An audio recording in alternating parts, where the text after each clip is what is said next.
अस्सलाम वालेकुम नाज़रीन, आप देख रहे हैं स्टेट क्राफ्ट और मैं हूं सैयद मुजम्मिल शाह। आज भी सुप्रीम कोर्ट में एक आम केस की समाअत हुई जिसका ताल्लुक तौहीन अदालत से था और इसमें मुस्तफ़ा कमाल, जिनका ताल्लुक MQM से, और फैसल वावडा साहब की तरफ से जो तौहीन अदालत के केस में जवाबात जमा करवाए गए, इस पर आज समाअत हुई। अदालती रिमार्क्स भी सामने आए। मुस्तफ़ा कमाल साहब की तरफ से माफ़ी मांगी गई थी जिसको मुस्तरद किया गया, लेकिन फैसल वावडा साहब ने इससे पहले मौक़िफ़ ये लिया कि वो माफ़ी नहीं मांगेंगे। अदालत से नोटिस वापस लेने का मुतालबा कर दिया, लेकिन अब उनको 1 हफ़्ते की मोहलत दी गई है कि वो रिव्यू करें इस चीज़ को और साथ साथ माफ़ी मांगने के लिए ये मोहलत है।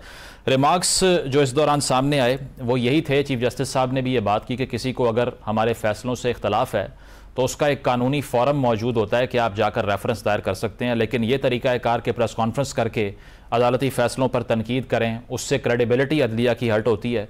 तो इस सारी सूरत हाल में सवाल ये है कि पॉलिटिकल जो जमातें हैं पाकिस्तान के अंदर या सियासी शख्सियात हैं, क्या वो बहुत ज़्यादा प्रेशर एक्सर्ट कर रही हैं कोर्ट्स के ऊपर? क्योंकि जैसे ही कोई फ़ैसला तहरीक इंसाफ के ख़िलाफ़ जाता है या मुस्लिम लीग नवाज़ के ख़िलाफ़ जाता है तो उनकी तरफ से तनकीद सामने आती है। तो बुनियादी सवाल ये है कि क्या ये रवैया अदालत को अंडर प्रेशर लिए हुए है, और इसके साथ साथ ये कि तहरीक इंसाफ की स्ट्रेटजी के हवाले से भी बात हो रही है, क्योंकि आरिफ अलवी साहब ने भी ये बात की कि अगर हम मुज़ाकरात करेंगे तो घर के मालिक से करेंगे। इस पर इरफान सदीकी साहब ने यह जवाब दिया कि फ़ौज को सियासत में घसीटने के मुतरादिफ है ये बात कि सियासी अमल में आप उनको दावत दे रहे हैं कि वो आके इन्फ्लुएंस करें फ़ैसलों को। तो इस पर तहरीक इंसाफ का मौक़िफ़ क्या है, और साथ साथ ये कि हुकूमत की तरफ से जो मुआशी अशारिये बेहतर होने का क्लेम है उसमें कितनी सच्चाई है, इस पर गुफ्तगू का आगाज़ हैं। सरदार लतीफ़ खोसा हमारे साथ मौजूद हैं, सीनियर रहनुमा तहरीक इंसाफ के। बहुत शुक्रिया खोसा साहब आपका। सबसे पहले तो ये बताइए कि तहरीक इंसाफ की एक कन्फ्यूज़ पोजीशन क्यों रही शेख मुजीब से मुतल्लिक जो ट्वीट किया? कुछ लोगों ने ऑन कर लिया, कुछ लोगों ने कहा कि उन्होंने बजाते खुद ये ट्वीट नहीं किया इसलिए उन पर इल्ज़ाम नहीं आ सकता। आप इन दोनों में से किस सेक्शन को सपोर्ट कर रहे हैं फिर? देखिए, ये तो हकीकत है कि खान साहब जो है अगस्त से माशाल्लाह पाबा सलासल हैं। वो पहले अटक जेल में और उसके बाद अडयाला जेल में, और जिस तरह उन्होंने सुप्रीम कोर्ट में भी कहा और अपना जब उनको मौका मिला कि ये जेल तो किसी और के कंट्रोल में है, वहां तो चिड़िया पर नहीं मार सकती है। मैं जब गया हूं, हालांकि मैं साहबका गवर्नर, अटॉर्नी जनरल, साहबका वफाकी वजीर, सब कुछ, मेरी तलाशी तो एयरपोर्ट पे भी जो है ब्लू बुक के मुताबिक नहीं है, सिटिंग MNA हूँ, यानी पाँव से लेकर तो सर तक तलाशी होती है कि कोई चीज जाने ना पाए, अंदर जा ना सके। तो ये मुझे बताएं कि खान साहब को तो एक्सेस है ही नहीं, रसाई नहीं है। हम बार बार शिकायत करते हुए जब जज साहब आते थे कि जनाब बच्चों के साथ भी इनको जो 1 हफ्ते में कम से कम 1 मरतबा तो बच्चों के साथ फोन पर तो बात करना दे इनको, अपने बेटों के साथ, वो भी मुयस्सर ना हुई। तो फिर वो ट्विटर को कहां से ऑपरेट कर रहे हैं, एक्स को कहां से ऑपरेट कर रहे हैं? नहीं, इसमें वो एतराज ये है ना कि वो फिर लिख कर रिटर्न में दे दें कि उनका कोई ताल्लुक नहीं है अपने अकाउंट से। देखें क्यों अकाउंट क्यों लिख के नहीं, आपके कहने पर लिख के नहीं, या मेरे कहने पर नहीं, ये तो नून लीग के सारे सीनियर रहनुमा अपील कर रहे हैं। वो फिर कहते, वो नून लीग कहती रहे, फिर उनको कहें कि आप रोक दें, आप बंद कर दें। देखें, जहां तक ताल्लुक है असूल की बात, हम उस पर आज भी कायम है और उस पर है। एक तो हमीदुर रहमान कमीशन जो डीक्लासिफाई हो चुकी है उसको ऑफिशियली जो है ये उसको पब्लिश कर दें, क्या उसमें मुज़ायका है, ताकि कौम को पता चले। दूसरी बात ये, बुनियादी मसला क्या था? बुनियादी मसला आपको पता है कि 45 तक यहाँ पंजाब में यूनियनिस्ट हुकूमत थी जो कांग्रेस के एलाइज थे, और सारी पाकिस्तान की जो हमारे जय्यद कायदीन थे वो बंगाल से जाके जीते थे मुस्लिम लीग नून के प्लेटफॉर्म से। तो पाकिस्तान की तहरीक ने जितना जबिल्लत और जितना जोर और ताकत बांग्लादेश बंगाल से लिया, वो आपको पता ही है। मशरकी पाकिस्तान जो बना या पाकिस्तान बना, उनकी बहुत बड़ी काबिश उसमें थी। तो इसलिए जब आपने उनको हकूक से महरूम कर दिया, जब आपने उनके अवाम के मैंडेट को तस्लीम करने से इनकार कर दिया, पाकिस्तान के मैंडेट को, 160 सीटों वालों को, आप कहते हैं कि हमने इक़्तिदार अवाम को नहीं देना, अवाम की आवाज को कुचल के रख दिया आपने। तो मुझे बताएं, क्या बुनियादी इसमें कौन सा गलती है कि हम अगर कहते हैं भाई तारीख का जरा सबक सीखो, इसके बहुत खतरनाक खौफनाक नतायज होते हैं जब आप आवाम की आवाज को, आवाम के मैंडेट को तस्लीम करने से इनकार करते हो तो न सिर्फ जमहूरियत की नफी है, आइन की नफी है, पाकिस्तान के अवाम के धुतकारते हो, तो फिर आप किस तरह से तवक्को करते हो? साहब बिल्कुल ये बात आपकी, ये बात ठीक है। इसमें जनाब इसमें कोई ऐसी बात नहीं है, मुज़ायका नहीं है, किसी को ये सुनने में कोई, जो कौमें अपनी माजी से सबक नहीं सीखती वो मिट जाती हैं, तो इसमें कौन सी ऐसी बुरी बात है अगर हमने ये कहा? इसमें आज भी मौक़िफ़ यही है। मियां नवाज शरीफ साहब ने 2017 में जब उनकी हुकूमत गई तो उन्होंने कहा कि मुजीब बागी नहीं था, उसको बना दिया गया था, तो वो बयान भी फिर ठीक था, और उसके जवाब में जो तहरीक इंसाफ ने कंडेम किया उस बयान को कि ये शेख मुजीब से अपना पैरेलल ड्रॉ कर रहे हैं और गद्दारी के ज़ुमरे में ये चीज़ आती है। मसला ये है कि जो हुकूमत में आता है उसको शेख मुजीब बुरा लगता है, अपोजिशन में अच्छा लगता है। अगर इस रिपोर्ट को पब्लिक करने की बात कर रहे हैं तो तहरीक इंसाफ ने 3.5 साल में क्यों नहीं की सर? देखें, उस वक्त आप तकाजा कर लेते फिर भी हो जाता। वैसे तो 2011 से ये डीक्लासिफाई हो चुकी है और इसमें कोई ऐसी रुकावट नहीं है, मगर नहीं, अनऑफिशियली नहीं, ऑफिशियली हो चुकी है। ये जनरल परवेज मुशर्रफ ने कर दी थी, ऑफिशियली कर दी थी। अच्छा, बाहर क्या देखें ना, अब मसला ये नहीं है, मसला मुजीब का भी नहीं है, मुजीब से मिलाने का भी किसी को नहीं है, ये सरोकार है ही नहीं। बहस सिर्फ ये है कि अवाम के मैंडेट को न तस्लीम करना, उसके बहुत खौफनाक नतायज होते हैं। तो देखें, फिर आप जमहूर को आप रियासत की नफी कर रहे हैं। रियासत अवाम है, अवाम है। पता नहीं क्यों ये जो है, मैं हैरान होता हूं, हमारे कुछ माशाअल्लाह वजीर इत्तलाआत भी वो कहते हैं रियासत रियासत रियासत रियासत, वो जैसे अफवाज पाकिस्तान को रियासत से इक्वेट करते हैं। भाई वो सर्विस है, सही, वो सर्विस है, और वो जो है वफाकी हुकूमत एग्जीक्यूटिव का एक विंग होता है, एग्जीक्यूटिव के नीचे काम करता है। अफवाज पाकिस्तान रियासत नहीं होती है, क्यों इक्वेट करते हैं? रियासत सिर्फ और सिर्फ अवाम है, और वफादारी आर्टिकल 5 में अवाम ही के ऊपर के साथ वाजिब और लाजिम है, चाहे वो आर्मी चीफ हो, चाहे वो चीफ जस्टिस ऑफ पाकिस्तान हो, चाहे सदर पाकिस्तान, चाहे कोई हो, इस पर उन पर वाजिब और लाजिम है। और वो सर, वो और कानून कता कलाम की मामले इरफान सदीकी साहब ने एक सवाल किया आपसे, उन्होंने ये कहा है कि ठीक है, खान साहब खुद को शेख मुजीब कहते हैं, उस वक्त की इस्टेब्लिशमेंट आज की इस्टेब्लिशमेंट दोनों को इक्वेट करते हैं, तो फिर इस सारी सूरत हाल में मुफ्ती बानी कौन है? किसने कहा है कि खान साहब अपने आप को मुजीब कहते हैं? हमने मुजीब नहीं कहा कि मुजीब, अल्लाह करम करे, अल्लाह ताला उनको भी, मुजीब को भी जन्नत अल फिरदौस में जगह दे, लेकिन जो उसका इबरतनाक अंजाम हुआ है, क्या हम चाहेंगे कि खान साहब को क्यों इक्वेट करेंगे? हम क्यों ये जो भी कह रहे हैं वो क्यों ममासलत करते हैं? अरे बाबा, उससे सबक सीखना मकसूद है। और जब हम सिमिली की बात करते हैं, सिमिलैरिटी की बात करते हैं, तो हम यही कहते हैं कि भाई अवाम के मैंडेट को क्यों, अब कौन दुनिया का बच्चा क्यों चीफ जस्टिस जवाब दे रहा है, चीफ हाई कमिश्नर बरतानिया का जवाब क्यों दे रहा है? अब फॉर्म 47 तो अब इसने, मोदी ने भी कहा है, चीफ इलेक्शन कमिश्नर पाकिस्तान को बुलाया राजा सिकंदर को कि बताओ अगर कोई फॉर्म 47 के बचे हुए फॉर्म है तो मेरे पास ले आओ। बाइडन भी बुला रहा है। ये तो एक मजाक बन गया दुनिया सारी में, फॉर्म 47 और आपका इलेक्शन कमीशन। यानी ये इतनी जो है इस चीज को उजागर हो चुका है ये मसला कि खुदारा आप अपनी जमहूर को, अपने आइन को चलने दें। और देखें, अफवाज पाकिस्तान हल्फ लिखा हुआ है कि वो पाकिस्तान के जो है सियासत में हिस्सा नहीं लेंगे। इसी पर एक सवाल ले लें साहब, इसी पर आरिफ अलवी साहब जो कह रहे हैं कि मुज़ाकरात होंगे तो घर के मालिक से होंगे, इस पर अब इरफान सदीकी साहब ने भी ये बात की कि आप तहरीक इंसाफ वाले यानी कि वो फौज को क्यों सियासी मैदान में लेके आ रहे हैं? अगर वो प्रिंसिपल्ड हैं कि नहीं आना चाहिए इस्टेब्लिशमेंट को पॉलिटिक्स में, दावत भी उन्हीं को दे रहे हैं, बात भी उन्हीं से करनी है। यही कहेंगे उन्हें कि आपके हल्फ में लिखा हुआ है कि आप सियासत में हिस्सा नहीं ले सकते हैं, तो आप माने रहें सियासत से, जो है अपने आप को किनारा कश करें, पाकिस्तान की अफवाज बने, अवाम के जो है आप सिपाही बने, आप अवाम और पाकिस्तान की हिफाजत पर मामूर हैं, मुतय्यन हैं। हम आपसे प्यार करते हैं और प्यार करना चाहते हैं।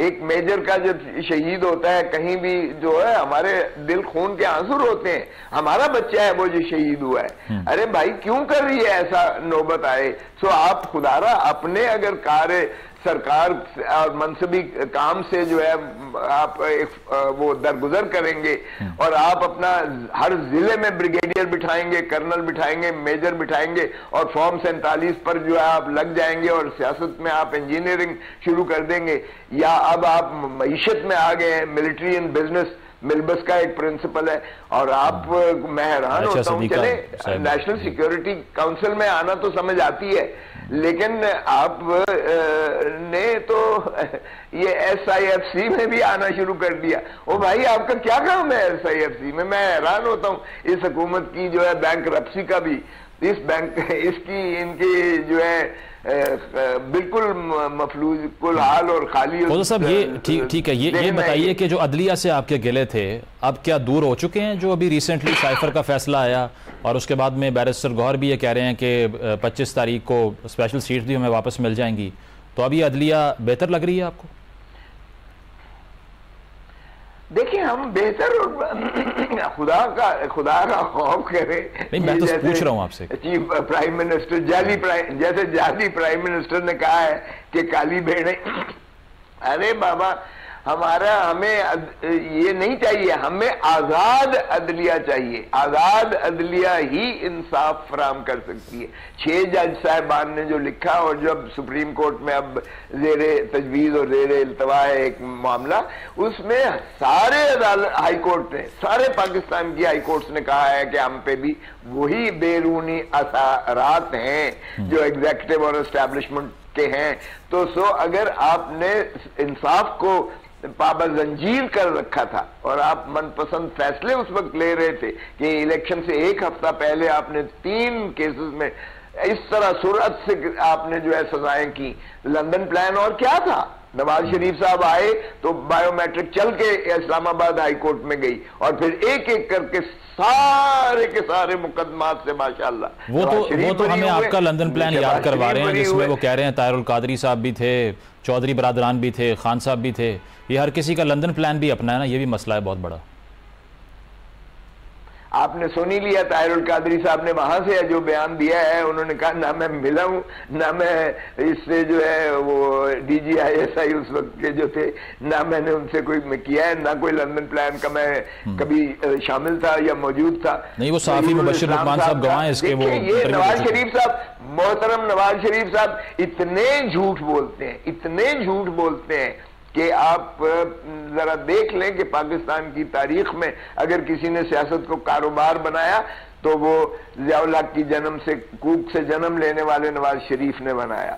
अगर किसी ने करप्शन के रिकॉर्ड कायम किए तो शरीफ खानदान ने कायम किए। अगर किसी के खिलाफ पानामा लीक की आई और ऑफशोर कंपनीज उसमें 6 आई, नेल्सन नेस्कॉल वगैरह, तो वो मोहतरम शरीफ खानदान के आए। अगर किसी के समधी ने, यानी अब जो माशाल्लाह वजीर खारजा हैं, अगर इकबाल जुर्म कन्फेशनल स्टेटमेंट उनका आज भी, जब मैं अटॉर्नी जनरल था तो वो मेरे पास मौजूद है, उस वक्त से आज भी उन्होंने जो इंकशाफात किए काजी फैमिली के अकाउंट्स में जाने के वगैरह वगैरह। और अगर 1 हाइड पार्क पैलेस किसी ने खरीदा तो हसन नवाज, शहबाज शरीफ, नवाज शरीफ साहब, मेरा वो सवाल उधर ही है, वो जो अदलिया के हवाले से पोजीशन क्लियर नहीं है। पहले बैरिस्टर गौर साहब ने 3 दिन पहले कहा कि चीफ जस्टिस साहब जब से आए हैं इंसाफ नहीं मिल रहा। उन्होंने परसों कहा कि हमें मुकम्मल एतमाद है। अब आप बताएं कि एतमाद है या अदम एतमाद है, या फैसले से मशरूत है कि फैसला क्या आता है? नहीं, फैसला वगैरह तो अल्लाह के हाथ में होता है। देखें, हम कौन होते हैं? जजेस ने मुझे खुद कहा कि हमारे हाथ में कलम भी दस्तखत नहीं कर सकते जो कुदरत को मंजूर होता है। हमने ये अल्लाह पे छोड़ा हुआ है। हमारा काम जो है कानून के मुताबिक उनकी मुआवनत करना है, जो एक वकालत का काम होता है। बाकी फैसला उन्होंने अल्लाह को जवाब देना है। ये अल्लाह ताला के तफवीज शुदा अख्तियारात हैं जो जज के सुपुर्द किए गए हैं इस दुनिया में। और अगर वो बेईमानी करता है तो वही दोज़ख में भी जाएगा और अल्लाह को जवाब दे भी होगा, आवाम को तो होगा ही होगा। आपका अपना ताल्लुक भी लीगल फ्रेटर्निटी से है। आपको नहीं लगता कि ये इतना इमेंस प्रेशर है अदलिया के ऊपर कि कल PMLN की तरफ से बयान आया कि एक शख्स के लिए नरमी पर मबनी फैसले हो रहे हैं, अगर PTI के खिलाफ फैसला है तो आप ये कहते हैं हमारे साथ ज्यादती हो रही है, तो ये पॉलिटिकल प्रेशर तो सारी अदालती प्रोसेस को बहुत ज़्यादा इन्फ्लुएंस कर रहा है इस सारी सिचुएशन में। नहीं नहीं, देखें मैं आपको एक बात बताऊं, आपका दिल जो है ना ये सबसे बड़ा बैरोमीटर है। आपका अंदर जो है ना वो आपका जो है आपको बता देता है। अगर आप अंदर से मुतमईन हो कि आपने नेक नियति से इंसाफ और कानून को और मुल्क के जो है बेहतरी के लिए फैसला किया है, तो यकीन करें आपकी इनर ग्लो, जो सेटिस्फैक्शन, जो तशफ़ी, जो तसल्ली, जो आपको नूर मिलता है अंदर से और जो तस्कीन मिलती है, उसका कोई नेमुल बदल नहीं है। और फिर कहते हैं ना, दिल 24 सच गली पे नच, फिर आपको किसी की परवाह नहीं होती है, बिकॉज आप मुतमईन है, आपका ज़मीर मुतमईन है, आपका दिल बता देता है, आपका हर चीज बता देती है कि आपने सही फैसला किया। अगर आप बेईमानी से या किसी खौफ से या किसी दबाव से या किसी लालच से फैसला गलत करते हो, यकीन करें कि भले आपको एक तबका जहां मर्जी उठाता फिर जाए, लेकिन आपको नींद नहीं आएगी, आपको सुकून नहीं आएगा, आपको चैन नहीं आएगा। तो हमने जब जी मखसूस नशिस्तों के हवाले से अब जो इशू है, अब मखसूस नशिस्तों के हवाले से अब जो बात हो रही है कि वो आपको वापस मिल जाएंगी। कंवर दिलशाद साहब ने इस पर कहा कि अगर पीटीआई को नशिस्तें मिलती हैं तो एक नया बहरान खड़ा हो जाएगा, वो इस सूरत में कि पहले वज़ीर आज़म को एतमाद का वोट लेना पड़ेगा और प्रेसिडेंट साहब जो हैं उनकी कानूनी हैसियत पर भी क्वेश्चन रेज हो जाएगा। तो इसको कैसे रिस्पॉन्ड करेंगे आप? ये तो क्राइसिस हो जाएगा अगर आपका फ़ायदा हुआ इस केस में, तो अकॉर्डिंग टू कंवर दिलशाद। नहीं नहीं कंवर साहब, वैसे तो कंवर साहब ने जो कहा है होना वैसे ही चाहिए, लेकिन इसमें आईन बड़ा वाज़ेह है कि आईन बड़ा वाज़ेह है। आईन उसको इस्तिस्ना दे देता है कि जो चीज जो है अगर कोई मेंबर नहीं है या कोई मेंबर गलत दखूल वजह से वोट दे जाता है तो उससे उस अमल का कोई असर अंदाज, उसका फर्क नहीं पड़ता, उस फैसले पर फर्क नहीं पड़ता जो पार्लियामान करती है, तो असेंबली करती है जो। सो इसलिए उसमें तो वो इस्तिस्ना है। और फिर अगर आप देखिएगा ये अबूरी हुक्म जो सीनियर प्यूनी जज यानी जस्टिस मंसूर अली शाह साहब ने और जस्टिस साथर मिनल्ला साहब ने जो अबूरी हुक्म दिया था, जिस पर उनको जो है माने निकाल बार किया, इलेक्शन कमीशन को करना पड़ा, जो हमारे जो नशिस्तें मखसूस उनको दे दी थी, उसमें भी उन्होंने लिख दिया, अपने ऑर्डर में ही लिख दिया कि इस चीज का इतलाक जो है ये आज से होगा। यानी वो जो कुछ हो चुका फास्ट एंड क्लोज ट्रांजैक्शंस में वो मुतासर नहीं होगा। सो कोई ऐसा कंफ्यूजन क्योश या क्यामत नहीं आ जाएगी। अच्छा। अगर मेरी अगर जाती राय देखे तो the fruits of a poisonous tree, एक जहर के आप दरख्त के जो आसारात हैं उनको भी जायल करना चाहिए। अच्छा। और ये फैसला आपने देखा होगा कि सुप्रीम कोर्ट ने एक जब परवेज इलाही साहब का मामला था तो, और जब हमजा शहबाज शरीफ साहब को जो बाहर किया उन चीफ मिनिस्टरशिप से, तो उसमें उन्होंने लिखा था कि न सिर्फ ये कि आईन कहता है कि ये अपना मेंबरशिप से जो है ये महरूम हो जाएंगे, बल्कि ये अनॉमली हम नहीं रह देंगे कि एक मेंबरशिप तो यानी महरूम हो जाएंगे। वोट तो इन्होंने गलत दिया, वोट तो इन्होंने पार्टी के जो है पार्लिमानी पार्टी के हिदायत और हुक्म से इन्होंने बगावत की, इन्होंने डिफेक्ट किया, लेकिन उसके असरात जो है वो कायम रहेंगे। तो उन्होंने कहा नहीं, असरात भी नहीं हो सकते, इनका वोट काउंट ही नहीं। आखिरी सवाल प्रिंसिपल पर जाएं। सही। अज़मा बुखारी साहिबा कह रही हैं कि 5 माह की कम तरीन सतह पर महंगाई को हम ले आए हैं। ब्लूमबर्ग हमारी तारीफ कर रहा है कि इस पूरे खित्ते में पिछले 5 महीने में इतना जो है वो तनज़्ज़ुली महंगी अशिया में कभी नहीं हुई जितनी इस बार हुई है, और 9 साल बाद इतनी चीज़ें सस्ती कर दी हैं हमने। तो कुछ प्रेशर फील कर रही है तहरीक इंसाफ ये परफॉर्मेंस देख के? आप पहले आप मुस्कुरा रहे हैं वैसे दिल पे हाथ रख के, आपके कैमरामैन, आपके जितना माशाल्लाह वर्कर्स खड़े हैं, किसी एक से पूछ लें कि कोई चीज एक ढेले की भी कोई सहूलत मिली है या कोई महंगी आई है, कोई नीचे हुई है, कोई चीज भी एक सस्ता हुआ है। बता दें यार, ये ड्रामे बंद कर दें, ये फिगरेटिव जगलरी जो है ये छोड़ दें, कौम से धोखा देना, फ्रॉड करना, झूठ बोलना ये बंद कर दें। इसलिए कि आज जो है अवाम बहुत बाशऊर हो चुके हैं, उनके इस सब्ज बाग दिखाने पर या इस फिगरेटिव जगलरी से अब लोग मुतमईन नहीं होंगे। माफ कीजिएगा, लोगों को 1 सेकंड में पता चल जाता है क्योंकि जब भी कोई असरात होते हैं, कोई सहूलत मिलती है, आवाम को कोई चीज जो है वाकई कम करते हैं, तो फिर लोग उसको खुद ही अप्रिशिएट करते हैं। तो ये मियां मिट्टू बनने की कोशिश न करें। और वैसे भी कोई आप बताएं, उस्मान बुखारी की किसी बात पर आपको कोई संजीदगी नजर आती है, कोई यकीन आता है? चलें, ये तो फैक्ट्स एंड फिगर्स ही फैसला करेंगे। बिल्कुल ठीक है, बहुत बहुत शुक्रिया। खोसा साहब हमारे साथ मौजूद थे। उनका कहना कि जो बुनियादी इशू है तहरीक इंसाफ को, वो मैंडेट के हवाले से है, और स्पेशल सीट्स के हवाले से भी उन्होंने ये कहा कि उनका वो राइट है, और अदलिया के हवाले से भी ये कहा कि फ़ैसले जो हैं उनका जो इमेज है, जो परसेप्शन है, वो डिफ़ाइन करते हैं कि उनकी डायरेक्शन पॉलिटिकल करेक्टनेस की तरफ है और हिस्ट्री की सही साइड पर है या गलत साइड पे है। एक ब्रेक शामिल करते हैं, ब्रेक के बाद वापस आएंगे। Stay with us. Welcome back नाजरीन। इस्लामाबाद हाई कोर्ट में एक अहम केस की आज समाअत हुई और अदालती रिपोर्टिंग से मुतल्लिक ये केस था। सहाफ़ती तंजीमों की तरफ से अदालत से रुजू किया गया और इसमें जो सहाफ़ती बरादरी है उसके लिए एक खुशाइन ख़बर ये थी कि अदालती रिपोर्टिंग में कोई पाबंदी नहीं है। Chief justice Islamabad high court की तरफ से ये बात की गई। तो इस केस को हम डिस्कस करेंगे और साथ साथ बानी PTI से मुतल्लिक जो नैब तरामीम वाला केस है उसके ऊपर जो बराह रास्त नशरियात पर केस था, अतर मिनुल्लाह साहब ने इस पर इख्तलाफी नोट लिखा। उनकी रीज़निंग इस पर यही थी कि वो एक बड़ी सियासी जमात के रहनुमा हैं, इसीलिए अगर ब्रॉडकास्ट किया भी जाता है इस केस को तो इसमें कोई ग्रीवेंस नहीं किसी को होना चाहिए। तो इन केसेस की समाअत पर हम गुफ्तगू का आगाज़ करते हैं। सीनियर सहाफ़ी तजिया निगार मोहसिन बेग साहब हमारे साथ मौजूद हैं और मुनीफ फ़ारूक साहब ज्वाइन कर रहे हैं, सीनियर सहाफ़ी हैं, तजिया निगार हैं। आप दोनों का बहुत शुक्रिया। बेग साहब, आपसे आगाज़ करूँगा। सबसे पहले तो ये बताइए, ये आज जो समाअत हुई है तौहीन अदालत से मुतल्लिक, अब इसमें फैसल वावडा ने पहले तो माफ़ी मांगने से इनकार किया, आज बहुत सी हुकूमती शख्सियात भी उनके साथ वहाँ पर मौजूद थीं और वो ये चाह रहे हैं कि अदालत नोटिस वापस ले। क्या लगता है इस कॉन्फिडेंस की वजह क्या है उनके? बहुत शुक्रिया। मेरे ख्याल में ये सवाल तो वाडा साहब से ही बनता है कि कॉन्फिडेंस की वजह क्या हो सकती है, लेकिन कुछ लोग ऐसे मौजूद हैं जो अपने मौक़िफ़ को दुरुस्त तस्लीम करते हैं और वो मेरे ख्याल में उनके केस में भी शायद ऐसा ही होगा। ये जो डेफिमेशन और तौहीन अदालत का जो केसेस हैं ये बड़े ही मुख्तलिफ हैं और इनके लॉज बड़े मुख्तलिफ। अगर सुप्रीम कोर्ट आपको तौहीन अदालत में बुला ले तो you have no choice but to say sorry, because law ऐसा है कि वो आपको मजबूर कर देंगे कि आप चाहे आपकी गलती है या चाहे आपकी गलती नहीं है। मैंने ये 2 केसेस भुगते हैं और 2-2 साल भुगते हैं।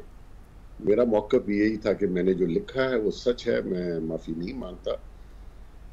अनफॉर्चुनेट पाकिस्तान में लॉ ऐसा है कि इसकी अपील आप सुप्रीम कोर्ट के बाद कहाँ जाके करेंगे। तो यहाँ पे अगर उनकी तशरीह है कि आपने उनकी डिसरिस्पेक्ट की है सम वे, तो उसको बेहतरीन तरीके से वही एक्सप्लेन कर सकते हैं। वो चाहते हैं उनके किसी डिसीजन पे कोई ऐसी बात ना हो। हालांकि अपोनेंट्स या कोई जो दूसरी पॉलिटिकल पार्टीज हैं वो जिस किस्म की प्रेस कॉन्फ्रेंसेस की या जिस किस्म के एलिगेशंस उन्होंने जजेस पे लगाए या जिस तरीके से उन्होंने जजेस को अंडर प्रेशर किया थ्रू सोशल मीडिया, थ्रू अपनी प्रेस कॉन्फ्रेंसेस, बयानात, तो वो शायद जहां तो ये है कि अगर आप उनको मन भा जाएं तो जो आप करें सो करें। अगर आप उनको अच्छे नहीं लगते तो नेचुरली आप उनकी दूसरी साइड पे हैं तो वो आपकी किसी चीज को भी पकड़ लेते हैं। तो मैं ये समझता हूँ बड़ा अनफॉर्चुनेट है। वाडा साहब ने अपना डिफेंस क्या तैयार किया है वो तो आई डोंट नो, वो तो जब दोबारा हियरिंग होगी तो पता चल जाएगा। ठीक, लेकिन वो समझते हैं कि उन्होंने ठीक किया तो उनको अपने मौक़िफ़ पे डटे रहना चाहिए। वैसे भी वो जिस जमात से हैं वो सदर के पास पार्डन की पावर होती है। अगर सुप्रीम कोर्ट उनको सजा भी देगी तो मेरा नहीं ख्याल वो जेल जाएंगे, वो पार्डन कर देंगे उनको। अच्छा मुनीब, इस पर जो आज समाअत हुई उससे एक परसेप्शन ये है कि बहुत सी पॉलिटिकल एंटिटीज़ जो हैं वो प्रेशर एक्सर्ट कर रही हैं कोर्ट्स के ऊपर। चीफ जस्टिस ने ये भी कहा कि झूठ बोलने से डॉलर मिलते हैं, फेक न्यूज़ की बेस पर चीज़ें बनाई जाती हैं, कंटेंट क्रिएशन होती है। तो आपको क्या लगता है कि इसमें ये काफ़ी डिफ़िकल्ट पाथ नहीं है कि ये डिफ़ाइन करना कोर्ट की तरफ से कि क्या चीज़ जो है वो डेफेमेशन के ज़ुमरे में आती है, क्या फ्रीडम ऑफ एक्सप्रेशन के ज़ुमरे में आती है? बहुत शुक्रिया। देखिए मतलब साहब, इशू ये है कि जो झूठ है वो तो इन एनी केस झूठ ही रहेगा। जो सच है उसको अपनी वजाहतें बार बार देने की जरूरत नहीं है। ठीक है, तज्जिया, ओपिनियन, इसमें फर्क हो सकता है। मेरे तज्जिये से आपको इतराज हो सकता है, आपके से मुझे हो सकता है, लेकिन बुनियादी बात यह है कि आप कोई भी एनालिसिस करते हैं उस फैक्ट के ऊपर, लेकिन मसला ये इस हद तक तो मैं जरूर कहूंगा कि ये ठीक बात है कि हमारे यहाँ तो फैक्ट भी खुद क्रिएट कर लिए जाते हैं, और जो डिजिटल वर्ल्ड में हो रहा होता है वो कई दफा सहाफत से ज्यादा कैंपेनिंग हो रही होती है, और किसी एक को बहुत अच्छा और किसी एक को बहुत बुरा गर्दाना जा रहा होता है। खैर ये बात तो अपनी जगह, लेकिन जो आज जिस पैराए में गुफ्तगू हो रही थी और चीफ जस्टिस साहब जो फरमा रहे थे, उनका कंसर्न अपनी जगह जायज है, लेकिन मसला ये है कि मोअज़्ज़ज़ जज साहिबान को भी जुमलों का इस्तेमाल करते हुए आप एहतियात बरतें तो बेहतर होता है। अब फैसल वाडा साहब की जो एक टेम्परामेंट है वो जरा मुख्तलिफ है। मुस्तफा कमाल साहब ने फौरी तौर पर माफी मांगी लेकिन मुस्तरद कर दी। फैसल वाडा साहब ने तो सिरे से ही कोई माफी नहीं मांगी, और उनका टेम्परामेंट मुख्तलिफ है। उनको अगर प्रॉक्सी कहा गया है तो वो बेसिकली उनको फिर कहा गया, एड्रेस किया गया वो ये कि आप एस्टेब्लिशमेंट की प्रॉक्सी है। तो ये बात उन्हें बहुत बुरी लगी है, और उन्होंने फिर आगे से इसका जवाब दिया है। तो मैं समझता हूँ कि जो ऑनरेबल जजेस हैं उनको भी एहतियात बरतनी चाहिए, क्योंकि उनकी वो बैठे तो वो भी ग्लास हाउस के अंदर होते हैं, तो उनकी जुबान से निकला हुआ कोई लफ्ज अगर कोई फिर उन्हें उस चीज को चैलेंज कर दे तो फिर जाहिर बात है फिर तौहीन के मामला शुरू हो जाते हैं। अब ये जिस तरह से शुरू हो गया है, देखिए तौहीन एक ऐसी चीज है, तौहीन अदालत, कि ना सिर्फ इसका स्टैट्यूटरी लॉ मौजूद है यानी कंटेम्प्ट ऑफ कोर्ट का जो ऑर्डिनेंस है या कानून है, बल्कि इसको आर्टिकल 204 कॉन्स्टिट्यूशन के अंदर भी प्रोवाइड किया गया है कि बेसिकली कंटेम्प्ट है क्या। और कंटेम्प्ट इतनी सवेयर चीज है कि ये मैं आपके व्यूअर्स के लिए फॉर इंफॉर्मेशन बेसिस बता रहा हूँ कि आमतौर पे सदर मुमलिकत को, वज़ीर आज़म को या खास तौर पे सदर को इम्यूनिटी हासिल होती है बहुत सी चीजों के अंदर। कंटेम्प्ट एक वो मामला है जिसके अंदर सदर पाकिस्तान को भी इम्यूनिटी हासिल नहीं है। अगर वो भी तौहीन अदालत करेंगे तो उनके खिलाफ तौहीन अदालत की कार्रवाई हो सकती है। सही, दैट्स मैसिव। बेग साहब, ये इसके अलावा जो एक और मामला है वो बराह रास्त नशरियात का भी है, और इसके ऊपर अतर मिनुल्लाह साहब ने भी इख्तलाफी नोट लिखा कि बानी पीटीआई का जो नैब तरामीम वाला केस है उसमें ब्रॉडकास्ट होनी चाहिए या नहीं। उन्होंने कहा कि एक बड़ी सियासी जमात के सरबराह हैं, तो लाइव अगर उनकी नशरियात को दिखा दिया जाए इस पेशी की तो इसमें कोई गलत बात नहीं है। आप प्रिंसिपली क्या समझते हैं कि लाइव ब्रॉडकास्ट अगर उनके केसेस की होती है, क्या गलत है इसमें? ये टोटल गलत है जी। बेसिकली ये कोई पैमाना नहीं है कि कोई किसी बड़ी जमात का हेड है, बड़ा पॉपुलर है, तो उसको सारे गुनाह माफ है उसके और वो जो चाहे करे। ये आज तक प्रेसिडेंट्स कभी सेट नहीं हुआ कि आप एक प्रिजनर को जेल से लाइव लाएं। वो सियासत पूरी अपनी बैठ के जेल में कर रहा है। इससे पहले बहुत से बड़े लीडर जेलों में गए जिनको मुलाकात जेल मैनुअल के तहत वीक में वंस, फैमिली एंड फ्रेंड्स। नहीं, वो मेहदी हसन को इंटरव्यू देके उन्होंने कहा मुझे डेथ सेल में रखा हुआ है, सॉलिटरी कन्फाइनमेंट है। आप कह रहे हैं कि काफी कंफर्टेबल है वो। मुजम्मल साहब, मैं भी 16 दिन रह के आया हूँ जेल में। वो कोई मुख्तलिफ नहीं, बल्कि उसको तो 7 कमरे मिले हुए हैं उसकी एक्सरसाइज के लिए। बरामदा बनाया गया, दीवार तोड़ के उसका कमरा खुला किया गया, उसके लिए किचन भी वहीं मौजूद है। ये प्रिविलेज किसी और के पास नहीं है। 6000 कैदी है वहां पे, और पूरे पाकिस्तान में लाखों कैदी होंगे। ये तो आपने देखे, आपने एक्सरसाइज की मशीनें भी उसको अलाउ कर दी। जो बंदा पिटीशन जाके डालता है कि मुझे मिलना है, उसको अलाउ कर देते हैं। वो क्या मैरियट होटल में ठहरा हुआ है जहां आप जाके सबको मिल लेंगे। मुनीब साहब, आप अग्री करते हैं इस बात से कि एक तो ब्रॉडकास्ट वाला पॉइंट कि उसमें पॉपुलैरिटी प्रिंसिपल नहीं होना चाहिए, और दूसरा जेल में जो कंफर्ट लेवल बेग साहब जिसका जिक्र कर रहे हैं, अमेरिका जाके खान साहब ने मुझे याद है कहा था कि नवाज शरीफ की जेल में एसी भी है, खाना भी अच्छा मिलता है, टीवी भी लगा हुआ है। ये जेल तो नहीं हुई। उस डेफिनेशन को देखा जाए तो ये भी जेल नहीं है फिर तो। देखिए, कानून मकबूलियत के ताबे तो नहीं हो सकता ना मोहम्मद साहब। अगर कोई जितना मर्जी मकबूल हो, मकबूल तो खैर कोई एक्सपर्ट और भी हो सकता है, लेकिन कानून तो कानून है। अब ये बात फैक्ट है कि जो सहूलतें इमरान खान साहब को मिली हैं, और जिस तरह से सेल उनका एक्सटेंड किया गया, वॉशरूम को ये कर दें, एक्सरसाइज साइकिल दे दें, फलान कर दें, ये कर दें, और जिस माशाल्लाह बहुतात में उन्हें लोग मिलते हैं जाके, वजीर आला खैबर पख्तूनख्वा आ रहे हैं, वो मिल रहे हैं, उनके लॉयर्स मिल रहे हैं, ये हो रहा है, वो हो रहा है, पूरी पार्टी मतलब वहां से डायरेक्शन लेके सिलसिला चल रहा होता है। तो क्या यही इसी लेवल की फैसिलिटीज, मैं हमेशा सवाल पूछता हूँ, या तो फिर बता दी जाए कि ये पहले हुई है ताकि कोई एतराज ही करना छोड़ दे।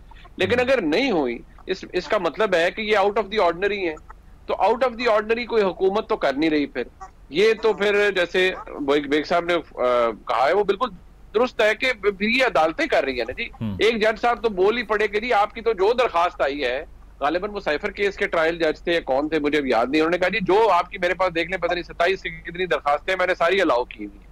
अब बात यह है कि आप वो पब्लिक प्रेशर की वजह से, वो किसी और प्रेशर की वजह से अलाउ करते जाएं, तो फिर एक स्टैंडर्ड बना दें कि आइंदा भी कोई वजीर आजम साबिक आएगा, वो जितने मर्जी केसेस में इन्वॉल्व हो तो उसके साथ यही किया जाएगा। दूसरी बात, लाइव ब्रॉडकास्ट की है। देखिए, लाइव ब्रॉडकास्ट होना चाहिए फॉर एजुकेशनल पर्पसेस, फैशन नहीं बनना चाहिए।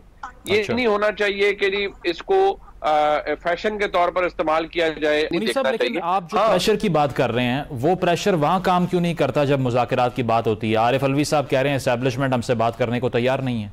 ये तो कन्फेशन है कि प्रेशर एक्सर्ट नहीं कर पा रहे वो। देखिए, बात ये है, प्रेशर एक मॉरल प्रेशर है, या फिर मैं अब ये कहूं बसद एहतराम, निहायत एहतराम से, कि अदलिया के अंदर बैठे जो जज साहिबान है मोअज़्ज़ज़, वो हैं तो मेरे आप जैसे, अब एक साहब जैसे इंसान ही ना, तो उनकी सोच भी हो सकती है, उनकी वैसे तो they should be above all this, लेकिन at the end of the day they are human beings. हमने जो डिस्टिंक्ट डिवीजन देखी थी बंदयाल साहब के वक्त, क्या आपको लगता है वो 8 डिवीजन मौजूद नहीं है? आज भी मौजूद है। क्या आज ये फैक्ट मौजूद नहीं? इमरान खान साहब तो मैं हमेशा कहता हूँ बड़े बड़े खुशकिस्मत है कि उनको सजाएं निचली अदालतों से होती है, ऊपर ठक करके उन्हें इंसाफ मिल जाता है हाई कोर्ट की स्टेज के ऊपर। उनके मुखालफिन के साथ ऐसा नहीं हुआ। उस वक्त अदलिया ने, और 2016-17 वाली जो एस्टैब्लिशमेंट थी, उन्होंने मिल के गेम चलाई थी और मियां नवाज शरीफ को फारग किया था, मिल के गेम चलाई थी और मॉनिटरिंग जज बिठाया था, मिल के गेम चलाई थी, सजाएं दिलवाई थी, ऊपर हाई कोर्ट के लेवल के ऊपर भी मामलात काम ठीक नहीं होता था। तो अब आप मुझे बताएं, बल्ले का निशान कोर्ट नहीं लिया ना हमसे, वो भी अनजस्ट थे हमारे साथ। बात यह है कि कल जब अदालत के सामने बात हो रही थी, मैं उस फैसले के जाती तौर पर खिलाफ हूं। मेरा ख्याल था कि, मेरा अभी भी ख्याल है कि उसमें गुंजाइश हो सकती थी, लेकिन बात यह है मुजम्मिल साहब, जब ये सारी सूरत हाल पैदा हो जाए, कल भी अदालत के अंदर ये सवाल किया गया कि जी हमने तो आपको नहीं कहा कि आप एरर्स से भरे हुए इंट्रा पार्टी इलेक्शंस करवाएं, ये अदालत ने कहा ना। बिल्कुल। मसला ये आ जाता है कि मैं उस फैसले से एग्री नहीं करता। मैं दोबारा आपको कह रहा हूं कि डिसएनफ्रेंचाइज करना लोगों को या पार्टी सिंबल ले लेना, मैं उससे एग्री नहीं करता। हाइपर टेक्निकलिटीज को मैं सब्सक्राइब नहीं करता, लेकिन ये तो नहीं हम कह सकते कि सिरे से कोई प्रॉब्लम ही एग्जिस्ट नहीं करता था तहरीक इंसाफ के इंट्रा पार्टी इलेक्शंस के अंदर। ठीक है, प्रोग्राम में एक ब्रेक शामिल करते हैं, ब्रेक के बाद वापस आएंगे। Stay with us. Welcome back नाज़रीन, पैनल हमारे साथ मौजूद है, डिस्कशन को कंटिन्यू करते हैं। बेग साहब, आपकी तरफ आऊँगा। ये जो अब तासुर है, जिस तरह से बैरिस्टर अकील ने भी कल बात की कि अब कुछ ना कुछ सॉफ्ट कॉर्नर दिखाई दे रहा है खान साहब के लिए, आपको लगता है कि एक पैटर्न है इसमें? क्योंकि PMLN ये अक्यूज़ कर रही है, इस तरह के फैसले आ रहे हैं, साइफर केस को वो साइड करते हैं, साथ साथ ये कि अभी हमूदुर रहमान कमीशन के हवाले से जो रिपोर्ट का मुतालबा कर दिया उमर अयूब साहब ने FIA से कि उसकी कॉपी हमें प्रोवाइड की जाए, इसके ऊपर भी FIA के नोटिस को चैलेंज किया, कार्रवाई रुक गई। आगे जाकर बल्ले के निशान पर लोग कहते हैं गलती की उन्होंने, क्योंकि सुन्नी इत्तेहाद काउंसिल ने दरखास्त दी है, PTI पटिशनर नहीं बनी उसमें, तो गलती की है, उसके बावजूद वो कॉन्फिडेंट हैं कि ये वापस मिल जाएंगी हमें। आपको लगता है स्पेस बन रही है उनके लिए?